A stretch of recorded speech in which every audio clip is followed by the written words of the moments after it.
ഇന്ന് നമുക്ക് chocolate mould വെച്ചിട്ട് എങ്ങനെയാണ് ഈസ്റ്റർ എഗ് ഉണ്ടാക്കുക എന്ന് നോക്കാം. ഇത് സിലിക്കോൺ മോൾഡ് ആണ്. ചോക്ലേറ്റിന്റെ സാധാരണ സിലിക്കോൺ മോൾഡ് ആണ്. ഇത് എഗ് ഷേപ്പിലുള്ള മോൾഡ് ആണ്. നിങ്ങൾക്ക് ഇത് ഇല്ലാന്നുണ്ടെങ്കിൽ ജസ്റ്റ് നമ്മുടെ കിൻഡർ ജോയ് ഒക്കെ വാങ്ങിക്കുന്ന ആ മോൾഡ് ഉണ്ടല്ലോ, കിൻഡർ ജോയുടെ അത് വെച്ചിട്ട് നിങ്ങൾക്ക് ചെയ്യാം. പിന്നെ വേണ്ടത് ഒരു ചെറിയ ബ്രഷ്, നിർബന്ധമില്ല ബ്രഷ്. പിന്നെ വൈറ്റ് ചോക്ലേറ്റ് മെൽറ്റ് ചെയ്തതാണ്. ഞാനിത് ഡബിൾ ബോയിൽ ചെയ്തതാണ്. ഇത് ഡാർക്ക് ചോക്ലേറ്റ് ഡബിൾ ബോയിൽ ചെയ്തതാണ്. ഞാൻ മുന്നേ ഒരു വീഡിയോ ഇട്ടിരുന്നു. ഇപ്പോഴത്തെ ചൂടിൽ നമുക്ക് പുറത്ത് വെച്ചിട്ടായാലും ഇത് നമുക്ക് മെൽറ്റ് ചെയ്തെടുക്കാം. പിന്നെ ജസ്റ്റ് അതിൻ്റെ ഉള്ളിൽ വെക്കാൻ വേണ്ടിയിട്ട് നിങ്ങൾക്ക് എന്തെങ്കിലും ക്യാൻഡീസോ ജെംസോ അതുപോലെ ചെറിയ മിഠായികളോ ചെറിയ ടോയ്സ് എന്തെങ്കിലും ഉണ്ടെങ്കിൽ അതായാലും കുഴപ്പമില്ല. ഇത് ഞാൻ ബ്രഷ് എടുക്കാൻ പറഞ്ഞത്, ബ്രഷ് വെച്ച് ജസ്റ്റ് നമ്മളതൊന്ന് വെറുതെ ഒന്നൊരു ഡിസൈൻ പോലെ കൊടുത്തെന്ന് മാത്രമേ ഉള്ളൂ. യാതൊരു നിർബന്ധമില്ല. ഇത് നിങ്ങൾക്ക് വേണമെങ്കിൽ ഇത് കളർ ആഡ് ചെയ്യാം. ഇപ്പൊ വൈറ്റ് ചോക്ലേറ്റിലാണ് നിങ്ങൾ ഉണ്ടാക്കുന്നത് എങ്കിൽ ഇതിൽ റെഡോ ഗ്രീനോ നിങ്ങൾ ആഡ് ചെയ്യുകയാണെങ്കിൽ അതിൽ എടുത്തു കാണിക്കും. ഇതിപ്പോ നമ്മൾ ഡാർക്ക് ആവുമ്പോൾ വൈറ്റ് മാത്രമേ കാണിക്കുള്ളൂ, റെഡും ഗ്രീനൊന്നും വല്ലാണ്ട് തെളിഞ്ഞു കാണുന്നില്ല.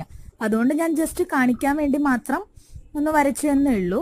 ഇനി നമുക്ക് എല്ലാ മോൾഡിലേക്കും ചോക്ലേറ്റ് മെൽറ്റ് ചെയ്തത് ഒഴിക്കുക. നന്നായി ജസ്റ്റ് ഒന്ന് ഒഴിച്ചിട്ട് ഒന്ന് തിരിച്ചാൽ മതി. അപ്പൊ അതിന്റെ എല്ലാ സൈഡിലും അപ്പൊ എഗിന്റെ സൈഡ് മൊത്തം കറക്റ്റായി കിട്ടും. കിൻഡർ ജോയുടെ ആ മോൾഡാണ് എടുക്കുന്നത് എങ്കിലും ഒന്ന് അതിൽ ചോക്ലേറ്റ് ഒഴിച്ചതിന് ശേഷം ഒന്ന് റൗണ്ട് ചെയ്തെടുക്കാം. അപ്പൊ റൗണ്ട് ചെയ്തെടുക്കുമ്പോൾ അതിന്റെ എല്ലാ ഭാഗത്തേക്കും അത് എത്തും. ഇത് നിങ്ങൾ ഒരു പ്രാവശ്യം ഇതുപോലെ എല്ലാതും മോൾഡിലേക്ക് ഒഴിച്ചിട്ട് ഒന്ന് റൗണ്ട് ചെയ്യുക. ഒരു 15 മിനിറ്റ് ഫ്രിഡ്ജിൽ വെക്കുക. ഫ്രീസറിൽ വെക്കേണ്ട ആവശ്യമില്ല, ഫ്രിഡ്ജിൽ വെച്ചാൽ മതി. ഫ്രിഡ്ജിൽ വെക്കുക. അതിനുശേഷം അത് വീണ്ടും എടുക്കുക.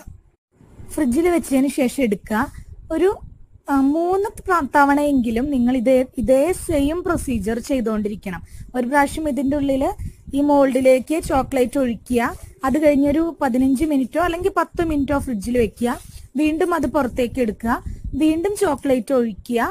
വീണ്ടും ഫ്രിഡ്ജിൽ വെക്കുക. അങ്ങനെ ഒരു 3 പ്രാവശ്യമെങ്കിലും നിങ്ങൾ റിപ്പീറ്റ് ആയിട്ട് ചെയ്യണം.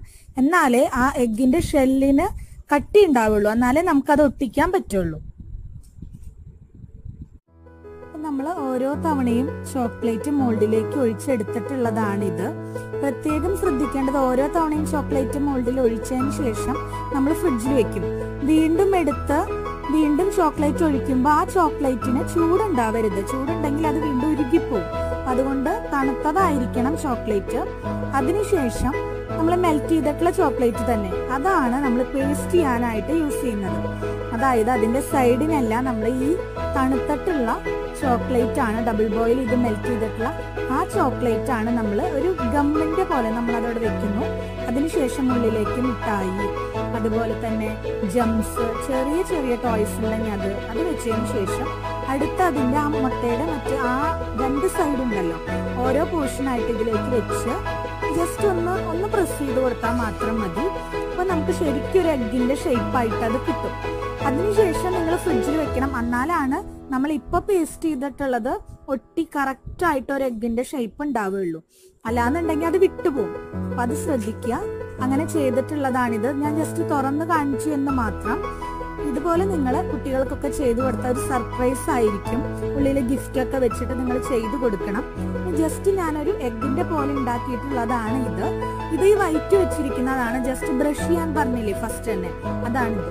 അപ്പോൾ എൻ്റെ വീഡിയോ എല്ലാവർക്കും ഇഷ്ടപ്പെട്ടുവെങ്കിൽ സബ്സ്ക്രൈബ് ചെയ്യണം.